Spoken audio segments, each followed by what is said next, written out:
Welcome to the third dimension.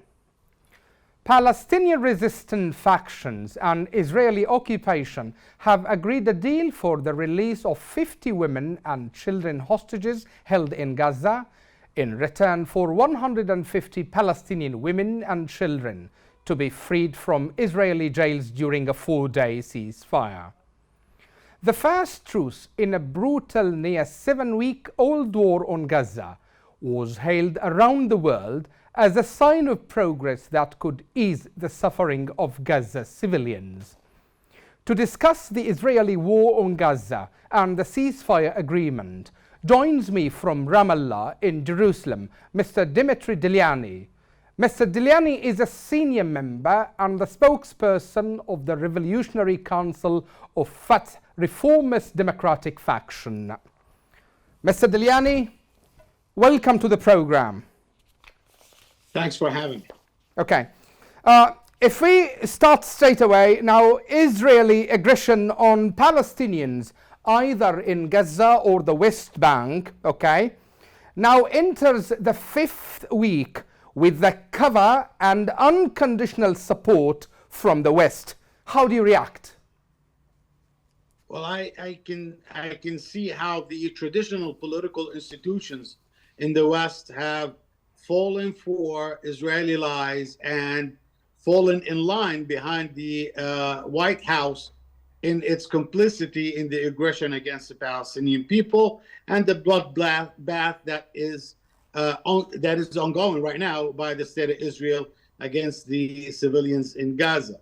But what was surprising to the most, that the grassroots and younger generation of politicians that did not follow along with their traditional leadership promised a change in the position that the world views the state of Israel. So on one hand, we feel sorry that the traditional political institutions in the West have fallen for the Israeli lies, and most of them became complicit in the Israeli genocide against the Palestinian people. But at the same time, we see hope in younger generation of politicians, grassroots movement activists that really do not follow pursuit with the traditional political institutions, and they have chosen to be more fact-finding, knowledge-based decision makers than the traditional institutions. So yes, it's grim, but also it gives hope for the future. Okay, so in the same line, Mr. Delianey, talking about lies and Israeli lies and how the Western governments have what we call fallen in this trap. Not only this, but they have even adopted these lies. And today in one of your posts, you talked about how lies cost lives in Palestine, okay? Would you elaborate on this? Yeah, absolutely. When Benjamin Netanyahu had his first phone call after the incidents of October 7th with Joe Biden, he flat out lied on incidents that he said that took place, for example, beheading children and raping of women.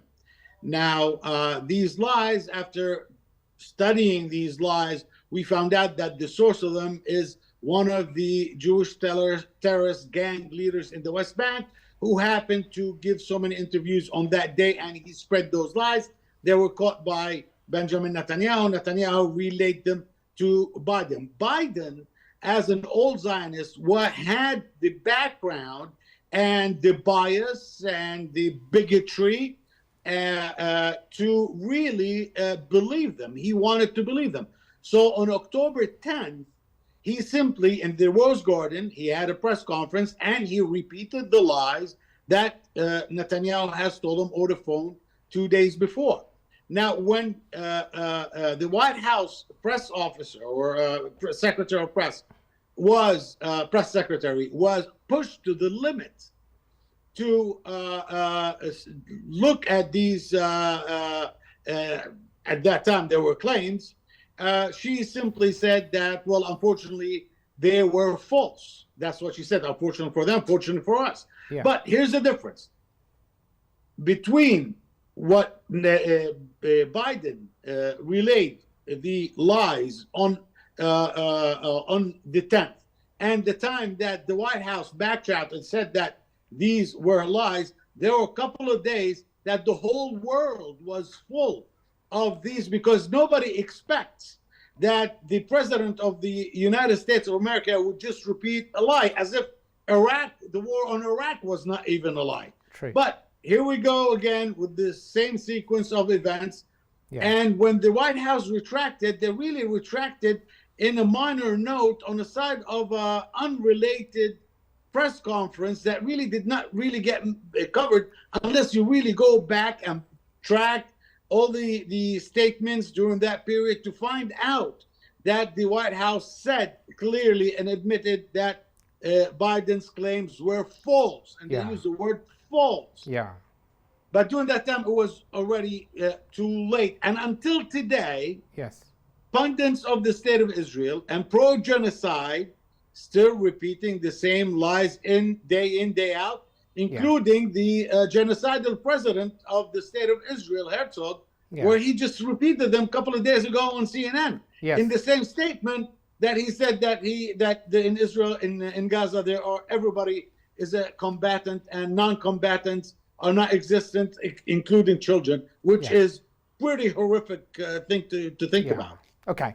Now, if we turn again to the developing story, which is announcement of the 4-day truce mediated by Qatar and Egypt. Okay, and perhaps I may remind you, okay, that Netanyahu launched 47 days ago what he called the operation, what he called the swords of iron. Okay. Now, one observer today said, okay, by the sword of iron of Netanyahu seemed to have turned into swords of wood, okay? And he was referring to what we call the resilience of the Palestinian resistance. How do you comment on this? I think that what took place is simply genocide, and making heroes out of pure children, out of pure genocide, where children are being slaughtered by the State of Israel, is somehow not focusing on the real victims of the bloodbath that is taking place in Gaza. Netanyahu can call whatever he wants to call, and whoever wants to comment can comment, but there's one fact, that there are 13,000 innocent people that were slaughtered in 47 days, including 5,500 children. This is a fact that no heroism would even, or no resilience or claim of resilience would even deny it. Yes, the Palestinian people are resilient. The Palestinian people have been resilient and will always be resilient. But that doesn't change and the fact that there are war crimes and genocide taking place as we speak right now in Gaza, and to celebrate resilience at this time, I think is not the proper thing to do, as much as focusing all our efforts to shed the light on the cruelty and brutality of the Israeli war machine and the terrorist gang that run the State of Israel, led by Benjamin Netanyahu. Okay. Now, away from celebrating any victory Mr. Dimitri, but in your point of view, okay, what is the size and scope, okay, of the internal pressure that Netanyahu is facing because of this genocide? No, I believe that Netanyahu is facing pressure only when it comes to releasing the prisoners of war in Gaza. Netanyahu is not facing any pressure to be mentioned, or any sizable pressure to halt and stop the genocide he's committing in Gaza Strip. And there are many reasons for that. The main reason is that the Israeli society in general is a bigoted supremacist society that built a state, including laws and institutions, on a very bigoted and supremacist idea and ideology, which is Zionism. So this society on October 7th their ego was not only scratched, it was demolished. Yeah. And they are at this moment, and even after 47 days of genocide, they're still thirsty for blood.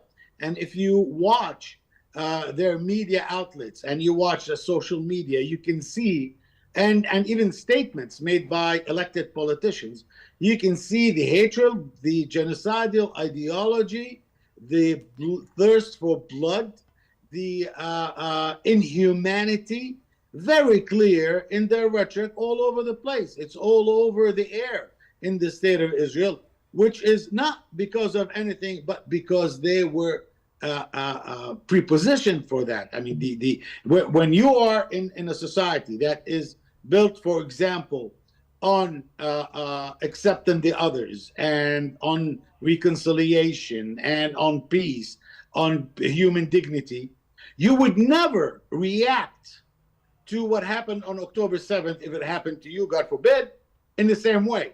You would only react if you are a society that is built on racism and supremacist ideology. And now, the October 7th wasn't the only event that has uncovered this reality. Yeah. You can see by the elections in the state of Israel that brings about people to ministerial positions that were condemned and they were found guilty in Israeli courts for supporting terrorism, like Ben-Gvir and Smotrich and others, who are the most important people. I mean, one of them is in charge of security, which is a total failure. Yeah. And the other one is in charge of finance, which is also total failure, because they were not elected for being geniuses.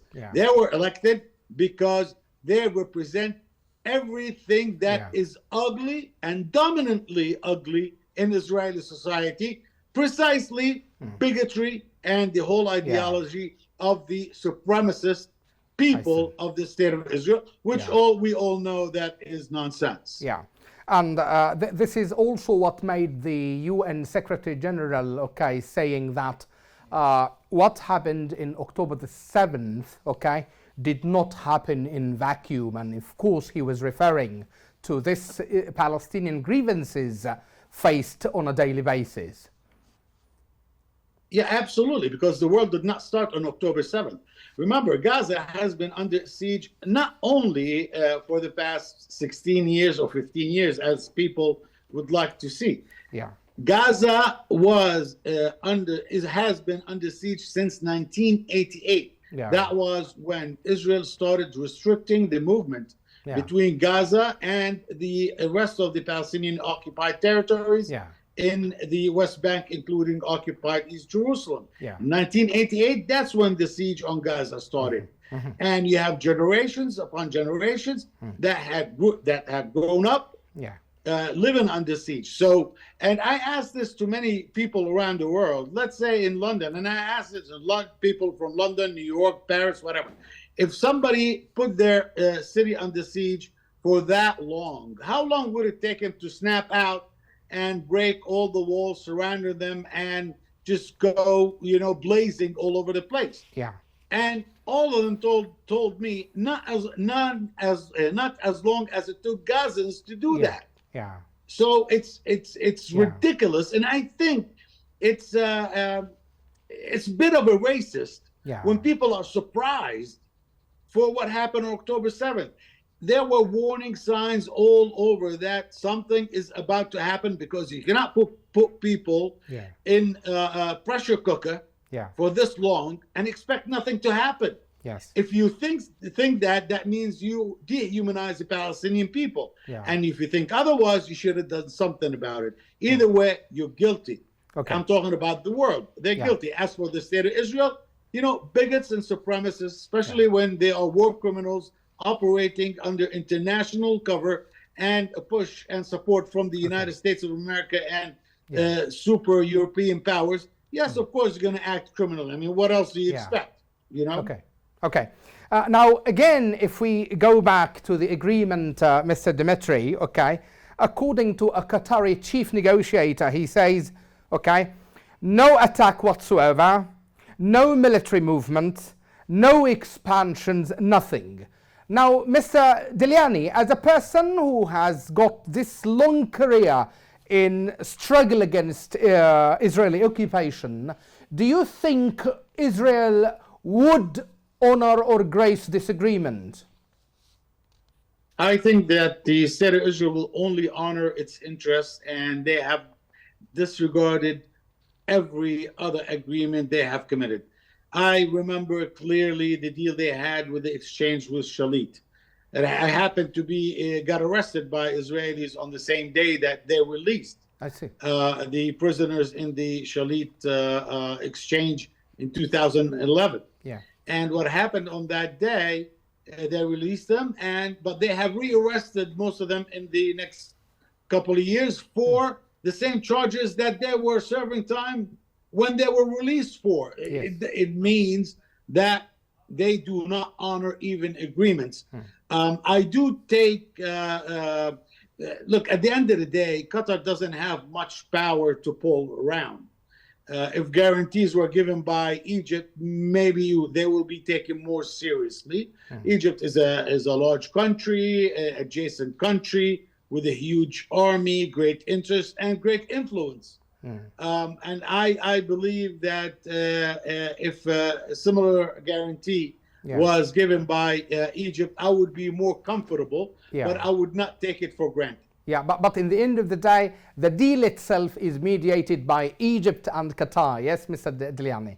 Egypt is there. Absolutely. That's why I'm looking for Egyptians guarantees or guarantees for the deal to come out of official Egyptians rather than Qataris, with all due respect to the Qataris. But at the end of the day, Egypt has more political weight and military weight in this, especially in the region as a whole, but also in this matter specifically. Okay. Now, again, we are talking about the Western government arrogance, Mr. Deliani, when the United States, goes further to talk about what we call post-war Gaza and the type of governance, and also the role of the Palestinian Authority there in future, How do you interpret this kind of arrogance? Actually, it's arrogance. I mean, you don't see me arguing what's going to happen, who's going to rule Tel Aviv post-war. And absolutely, we are people that have known to have paid a very, very high price for our independent national decision. And this is something that we hold dearly and we struggled for so long, and we will never, ever give it up to the state of Israel. But at the same time, we are totally focused on the genocide that Israel is committing in the West Bank, and what's going to happen in the next day. Let's leave it until the day that the genocide stops. Yes. But either way, whatever happens, it's only going to be a translation of the will of the Palestinian people through free elections that would not only include Gaza, that would include the Palestinian occupied territories, including, of course, the West Bank and, of course, occupied East Jerusalem. We will not accept that Gaza will be politically severed as a result of this the genocide. And I do not think that Gazans would even allow it. And let me tell you one thing. Yes. If anybody in the world thinks that somebody would be installed by the state of Israel or the United States of America to run Gaza, must be out of his or her mind, must be totally detached and utterly has no clue on how the Palestinian people would react to that. And if they think that the Israeli direct occupation through siege has resulted in October 7th, wait till there are unwanted boots on the ground that would expect to run daily lives of the Gazans. What's going to happen then? I think this is a ridiculous idea that Israel tatters here and there only to shift focus from its atrocities and war crimes that it is committing in Gaza right now. Okay, a final point in this regard, Mr. Deliani. Okay, now, do you think that such a 4-day truce can lead to a cessation of Israeli genocide in Gaza, or it has already been born fragile? I think that the Israeli society is still thirsty for blood, and the United States of America is giving more leeway to the genocidal government of Israel to commit those atrocities. I would love to see that this 4-day ceasefire would lead up to a total halt of the Israeli genocide in Gaza, but I do not see this happening as the political dynamics do not help. I hope that grassroots movements around the world, especially in Western Europe and the United States of America, can grow to the point to exert enough pressure to pass that threshold when the Biden administration would say enough is enough. At that time, Israel will have no choice but to comply, because we have seen on October 8th how weak the state of Israel is when it went crying to Mama America to help them out, because they couldn't even handle Gaza on their own without the American warships surrounding and protecting the state of Israel. So I think that the United States do have the upper hand in this. And once Biden is pushed for political reasons mainly to change his shameful position, I think that's when the genocide will stop. Okay. With that remark, we come to the end of this interview, Mr. Dimitri Deliani. Thank you so much for your insight, and thank you for talking to Yemen Today TV. Thank you for having me. That's all for this time. See you next week with a new edition of The Third Dimension.